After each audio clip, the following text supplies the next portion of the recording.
Acts 20 verses 7 to 12. On the first day of the week, we came together to break bread, and Paul said to the people, and because he intended to leave the next day, he kept on talking until midnight. There were many lamps in the upstairs room where we were meeting. Seated in the window was a young man named Eutychus, who was sinking into a deep sleep as Paul talked on and on. When he was sound asleep, he fell to the ground from the third story and was picked up dead. Paul went down, threw himself on the young man, and put his arms around him. "Don't be alarmed," he said, "he is alive."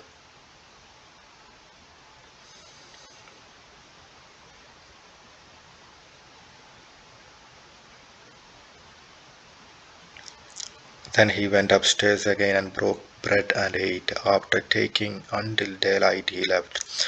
The people took the young man home alive and were greatly comforted. I'm so encouraged by this one that when one thing is that Paul was speaking because of he want to leave next day, he just talk 12 o'clock in the midnight. That he was not complaining. He was not. He's so enthusiastic to work for God. It's not never asking that. Oh, I'm so busy, so I couldn't be able to do it. So it is like really want to. I really want to do that. To speak, talk, and to spend the time with the God. It's not in a limited process. It's like unlimited. Like people getting passion for that. It's not about to. It's like not overcoming just from the financial difficulties, not like that, but to overcoming from the real sin. That's one of the thing. That's one of the matter I'm looking for exactly in a way that to how to overcome the sin.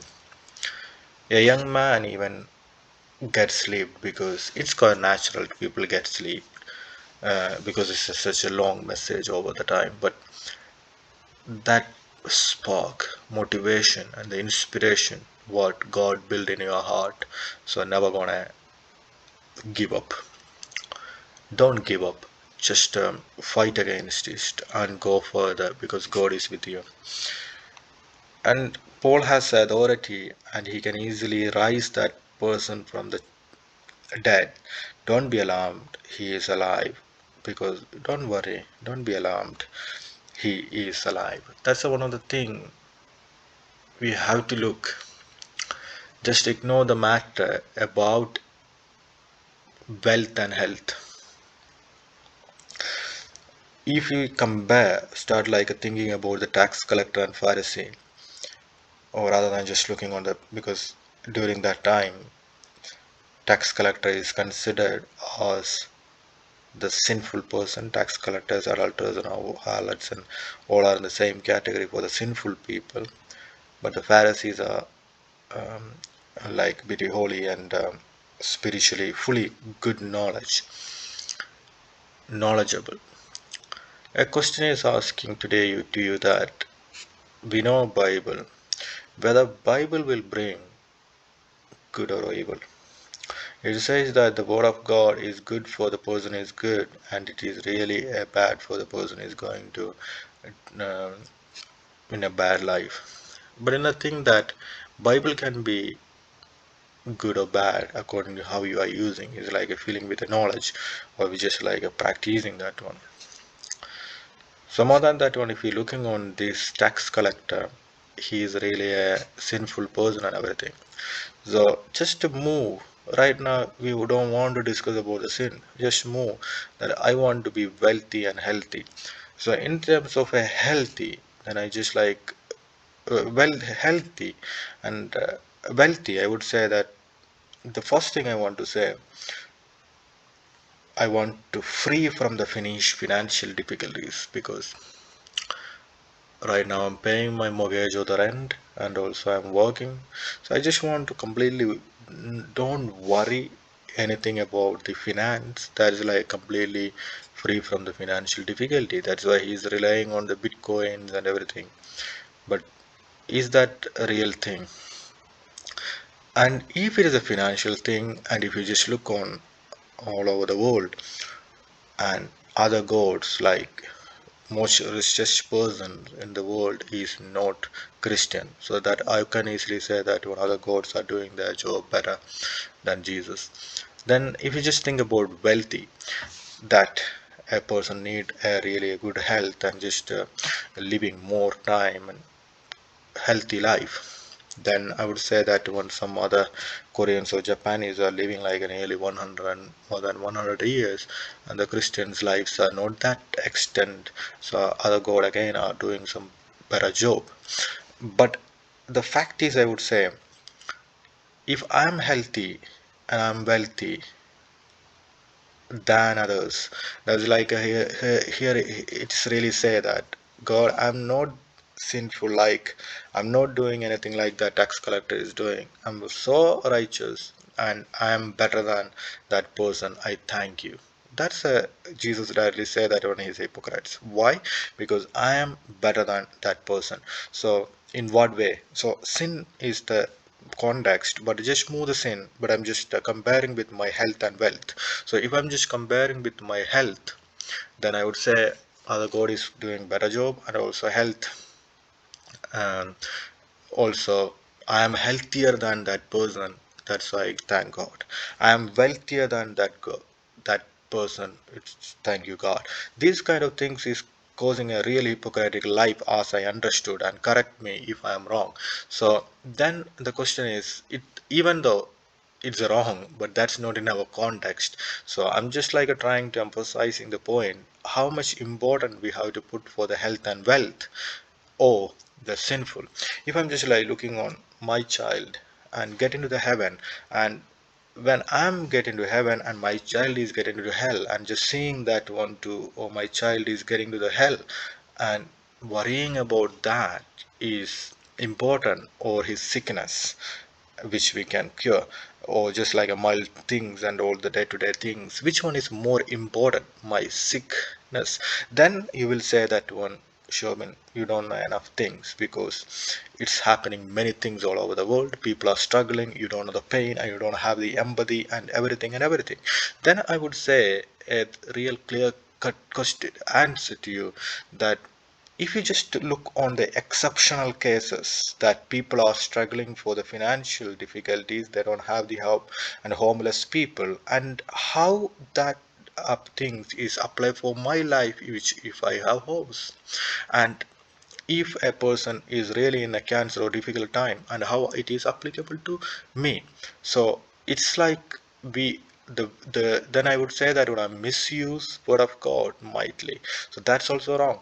Then again pointing out, oh, I don't have the empathy towards to them, because I'm not supporting or I'm not doing anything to them, because the activities and everything, and you don't have the empathy, and you don't have you are not talking and everything. Then I could say that one, if you people are really in struggle, I'm really praying for that them, and to say that anyone that God is good, you don't get anything much more than you can bear, and look on Christ. No one in this world suffer more than what Christ suffered on the Calvary. So you will get comfort, you have. So then I would say it's not only for them. Then also I would say it's a hypocritical life, that I would say, oh, I don't have anything. This empathy is turned to a hypocritical life. That's like one of the point I want to prove. So then I just like back to this me, and to compare this one. God, I'm not like them. It's like then all the question is start is like a comparing with that, and just looking others downward. Oh, that person is not spiritually, that person is wrong there, and if I'm discipline them, then why it is question like that? Then I am turning back, why, if I am the worthless, and if a person like me, I have a cancer, that's my sin, it's Jesus cured me, and I live, and you also can live. That's only my gospel. That's my testimony in all of my life. So if you ask me definitely about the Trinity, if you ask me about the mighty things, actually I don't know, because if you ask a dog what's the trigonometry, what is the formula of this one. I don't know, because that's why we say dog and man. But if I would say a man know all the knowledge about God, then I would say there is no difference between man and God. It's like, if man don't understand the mighty presence of God, then I would say there is a difference between God and man. Otherwise, it's quite hard for me to believe the people say that I know everything about God. Then here the question is like, I really want to pray, God, I am the person. So I can't compare with the financial things, wealth and health. Then I just back to that, the sinful nature. So then the question, once I saved, then it's like, if I'm just coming from parents, we say it's not. Because I would say one thing is that there is no difference between my flesh and the most wanted criminal in this UK country. There is no difference between the fleshly desire between that person and mine, because everyone are equally corrupted in their flesh. So even the Paul said that when I was doing this one, but my flesh is going to in the other direction. So what we have to do that to escape from that one, whatever the sins we done so far, it's overcome. It's like a cleansed, and God give this righteous cloth. So his name is called Jesus, and he will save us from this sin. His name is called Jesus. He is save us from hell. No, no, no. It is as a baptism is not the ticket to heaven. Baptism, or the, if you are saved in the very fine time, it's not the ticket to heaven. So work out for your salvation is, that's more important.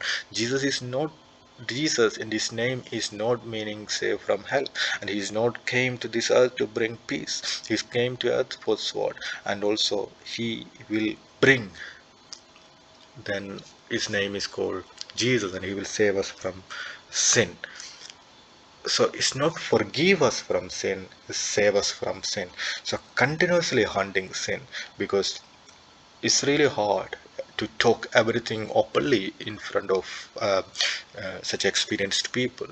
But I would say it's really hard that to, the problem is then come across. I feel myself the real problem going to come that if I familiarize my children with the God is a supernatural power and kind of a gene, that one, if you have any problem just ask him and to do, then it's just turning to the misuse of word of God. So you fear God, that the fear of God is get out from the people just because of they don't have the awareness about the sinful life, and nobody is concerning, because everyone want the children and all the younger generation to be uh, listen them and also follow them and all the commandments. But when the younger generation is looking on that one, their life is hypocritical life, that they want to do it everything what they are saying, but they are not following exactly what God was saying.